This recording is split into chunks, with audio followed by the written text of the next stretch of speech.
Soul's Tavern was a place for serious drinkers.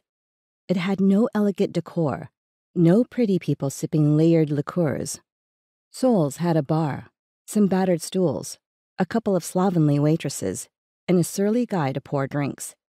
There was a dartboard with Osama bin Laden's face pasted on it behind the bar, and for $1 a throw, you could try your luck. The proceeds went into a faded red, white, and blue jar that promised, however doubtfully, to go to charity. But the best thing about Soul's, to Jazz Callender, was that it wasn't a cop bar, and she wasn't likely to run into anyone she'd ever known. Jazz pulled up a bar stool and set about her business, which was to get so drunk she couldn't remember where she'd been. She caught the bartender's eye and nodded at the empty spot in front of her. Their conversation consisted of a one-word order from her, a grunt from him, and the exchange of cash. Soul's wasn't the kind of place where you ran a tab either. Cash on the barrelhead, one drink at a time. I could get to like this place, she thought, and knew it was a little sad. As she leaned her elbows on the bar and picked up her Irish whiskey, Jazz scanned the bar's patrons in the mirror.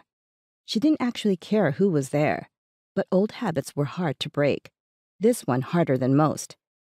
The faces clicked into her memory, filed for later. A couple of unpleasant-looking truckers with bodybuilding hobbies.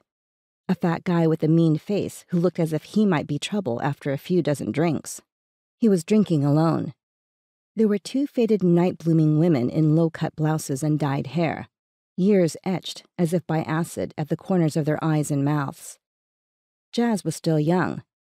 34 was young, wasn't it? But she still felt infinitely older than the rest of them. Seen too much.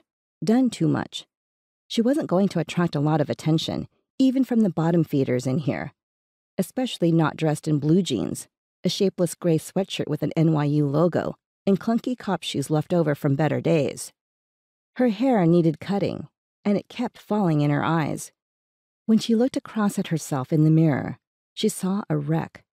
Pale, raccoon-eyed, wheat blonde hair straggling like a mop. Her eyes still looked green and sharp and haunted. Sharp. That needed to change. Quickly. She tossed back her first whiskey, clutched the edge of the bar tight against the burn, and made a silent again gesture at her glass. The bartender made a silent, pay me first reply. She slid over a crumpled 5, got a full shot glass of forgetfulness, and slammed it back too.